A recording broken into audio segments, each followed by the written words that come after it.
much stuff up. Okay, go. Okay, hi, and welcome to our Heels presentation. I'm Leslie. I'm Leanne. And I'm Ash. So what we would like to get across today are our strategies to achieve our new objective of reaching the very lucrative millennial consumer market. So what we're going to cover today is the history of Heels, the historical remembrance event at the flagship store, the new collaboration line, PR event, Smart and SWAT, the brand ambassadors, our Christmas campaign, the new gamification Heels Up Your Home, our media strategy, and last but not least, the charity events. Next slide, please. Yeah. All right, so let's start. So the widely recognized retailer of quality furniture, furnishings, and domestic equipment, Heels, is named after John Harris Heel, who established the business with his son in 1810. Heels began a business making feather-filled mattresses and had its first store on Rathbone Place before moving to Tottenham Court Road 1 year later in 1811. Most sources will say it was 1818, but it was actually in 1811. By the middle of the 19th century, Heels began to move from its original focus on beds to include bedroom furniture as well. By the 1880s, its activities had expanded to include a new department for sitting room furniture as well. In 1913, Cecil Brewer designed a new building for the company in Tottenham Court Road, which included the Mansard Gallery. After the Second World War, one of its key successes was the development of its fabrics, in which many young and emerging designers were commissioned to produce designs. In 1977, Buckingham Palace decided that the place needed a bit of a tidy up, just in time for Queen Elizabeth's Silver Jubilee. So Heels cabinet makers and polishers were called in to restore the palace's 60-feet banqueting table in time for the celebrations. In 1983, the company was sold to Terence Conran Storehouse Company for £4.8 billion. But despite of a number of strategic attempts to counter the threats, the company never fully regained the status that it had in earlier decades. Next slide, please. So yes, today Heels has 6 stores around the UK. Perfect. So what we want to do, because of Heels' rich history, is we want to have a historical remembrance event in the Mansard Gallery in the Tottenham Court Road flagship store that's been there for over 200 years now. As Leslie's previously mentioned, the history is very, it's very thick. They made the table for the Queen's 80th Jubilee celebrations, and as a British brand, this is actually something to be very proud of because she is the Queen of England. So what we're hoping to have is the event would take place in the gallery. Hopefully after COVID, we would do, as you can see there on the slide, little tables, have it really furnished up, and just a celebration of Heels and all of the charity that they've done and all of the people who still support and donate, and showing their best works and literally just remembering Harris Heels. So for this slide, we've got the new collaboration line, which is Jean-Michel Basquiat ex Heels. So he is now deceased, but I wrote a little bit of a PR statement at the bottom. Heels celebrates and honors renowned New York City artist Jean-Michel Basquiat with a special collection featuring elements from his revolutionary works of art. So as I previously mentioned, he is deceased, but his art lives on forever. As you can see in the bottom right-hand side corner, Coach has recently did a collaboration with him, and no other furniture brand has. So just imagine Virgil Abloh ex IKEA, but with a bit more class. Basquiat ex Heels. So the PR event. Leanne will touch on the new brand ambassadors who are invited, guests on the PR list from Glamour and Elle Home, Heels gamification winner, and general admission in accordance to COVID-19. It's going to be taking place at, yet again, the flagship store in the gallery. And what's going to happen, it's going to showcase the line featuring some of Basquiat's extraordinary work in the gallery, all wrapped up with a social distancing tea, and you can imagine it on the next slide. So that is what we intend it to look like. For this, we have created a SMART analysis. So S specific, we are going to use this new line to attract a younger generation of customer and boost our sales with Gen Y and Z.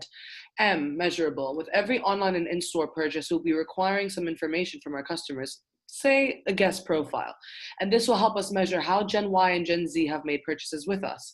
A, achievable. This would be achievable due to our social media campaigns, gamification, the new line, the brand ambassadors, who are pushing to the younger market, as Leanne will mention later. R, is this realistic? Yes, all of this is relevant as we already have a strong connection with the older generations through our craft and history, and no need to revamp on rehash on that. T, timed. With the extra boost from our Christmas campaign, we hope to achieve an influx of 50% of new customers from Gen Y, specifically by April 2021. SWOT. Our strengths. Our company is very well known, and as we've spoken about the history and its craftsmanship, so therefore we are very chic and we do well within the upper middle class of English society. Weaknesses. We lack a lot in social media presence. It looks very beautiful on Instagram, but before we dove into this, we didn't really know that they had social media presence, so we need to work on that, especially to attract a younger consumer base. Opportunities. The same thing pretty much. We really lack in social media and approachability due to our high price points, and don't really have a connection with the younger generation in which that we can look to create through all of this, through the ambassadors, the games, the new line that is going to create. T, threats. As I previously mentioned, IKEA ex Virgil Abloh and Coach, not a homeware brand, but Didac Basquiat collab, are still running their collection. So this could be a really good opportunity for a fan who wants a complete set. Okay, so we have our brand ambassadors. So we've got Monique Dali, who has 205,000 followers, Natasha Delove, which has 1,800 followers, and then Rochelle Humes, who has 2 million. Rochelle Humes is going to be the leader of our female ambassadors, and this is because she has the most followers. And Rochelle Humes is very well known with like people who watch GMTV and a lot of British celebrities and normal working class people because she's on the news. Next slide, please. So our male ambassadors are Ashley Banjo, who has 941,000 followers, Tom Reed Wilson, who has 277,000 followers, and Ovi Soko, who has 2 million. So similarly to Rochelle Humes, Ovi is going to be the male lead ambassador, and he has 2 million followers, which is why we've chosen him to be the lead ambassador. His interactions are very high, and he was seen on Love Island about 2 years ago. So he's well known with the millennial target audience. Next slide, please. Mm-hmm. So who are they? They are uniquely British and represent Britain, which is mixed backgrounds and beliefs. Heels must show their ability to adapt and resonate with a wider audience whilst upholding their luxury and royal heritage. So there's a mixture of work backgrounds between all these individuals. So Monique Dali is a stylist, model, and writer. Natasha is a content creator and model. Rochelle Humes is a TV host, mother, and author, and therefore she's going to resonate with those who have families and who want to purchase from Heels. Ashley Banjo is a dancer and a father. Tom Reed Wilson is a podcaster and TV host. Ovi Soko is a basketball player, TV personality, and model, and therefore they can all resonate with a British consumer of the millennial market. So we previously mentioned our Christmas special campaign, and this is going to be a Christmas Eve campaign where everybody gets involved in the Christmas spirit, entering the homes of the influencers and have dinner, if you will, with them and their family in this semi-immersive experience through IGTV and TikTok Reels. Each influencer is going to have their own product line for Christmas, and not full range, and we'll be measuring how well each item does. The influencer gets to choose what product they want to create. The justification behind this is because this year has been so hard on a nation as a whole. It's to boost morale coming up to the Christmas season, which is separating so many families currently. And by boosting the morale of the nation, people are more likely to spend money if they are happier than they are sad. So it's to create a warmth around designing your own Christmas for the first time, and to keep the conversation between Heels and its followers and customers. Okay, so to catch millennials' interest in further, we will implement the gamification, and our justification for being able to use it is our yearly turnover of £30 million. So the Heels Your Home online game will be launched in Heels flagship store in Tottenham Court Road and will be introduced and played by our brand ambassadors, who Leanne has introduced already. The game will take back customers' minds to their time playing Sims when they were able to create their homes and families. Not so quick, please, Ash. Sorry. So it's all right. But Here's Your Home will be much cooler, since it's a 1 month only opportunity to redecorate the fictive online home, and the people have the chance to win 3 incredible prizes. The first one is, if you go 2 slides back. Oh. It's all right. Sorry. It's all right. It's a room for a makeover with the brand ambassadors of their choices, plus a customized piece from the Basquiat and Heels collaboration. The second amazing prize is any piece of furniture from the collaboration with a call from the ambassador. And the third prize is a piece of the Heels furniture. So yeah, next slide. So as I said, people can create their future dream home and live their best lives through the avatars whilst doing so. Next slide. They have 3 different price points to reach. Next slide. Yeah, and these are the rules. So the rules are really simple. They have to be, users have to be over 18 years old. They start off the game with a budget of £70,000. And from there, it's up to them how they want to create the home. So how and why we are doing this, yet again, a justification. It's to keep the high-end value, but portray them in a way that resonates with young affluent people, advertising on platforms such as TikTok, Instagram, and LinkedIn. It's also to create the image and feeling of someone's first home and or a new start, such as a baby or a partner, which is why we picked the influencers that we did. And in general, to improve our company standing with young people, a lot of new brands are gamifying. Gucci's gamified their Gucci Fest and made their own Sims, actually, called Gucci Sims 4 Off the Grid. So by keeping up with everybody that's going on Fortnite on Sims, we will reach our millennial Gen Z target.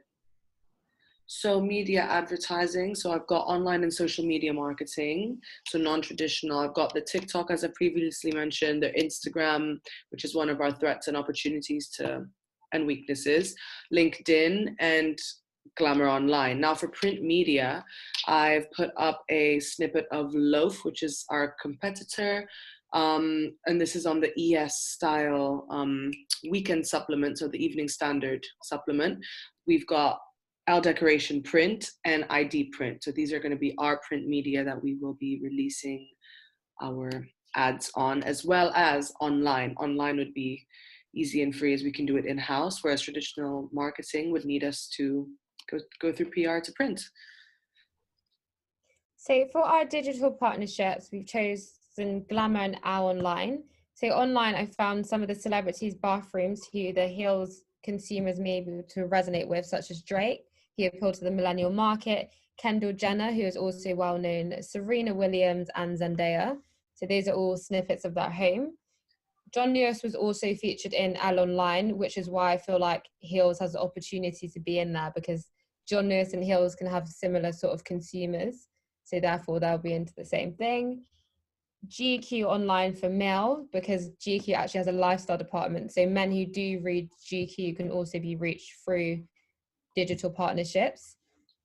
And at the bottom is just a snippet as well of this 1-day luxury interior design. So it's just showing men how to design their homes. So I feel like this GQ will be very helpful for men. Next slide, please. So this is the traditional marketing. So in print, which is consumed by the target millennial audience and in turn will be marketed directly. So Glamour magazine is widely reached by the millennial market. Our Decoration, as mentioned, and then GQ, which has John Boyega, and Glamour had Chrissy Teigen. Perfect. All right, so the charity events. Heels had a previous charity event already, where it created a fundraiser for the Great Ormond Street Hospital Kiss It Better Foundation, which helps children with cancer, and that took place in 2016, which is exactly the 100-year anniversary of the Cecil Ruhr staircase.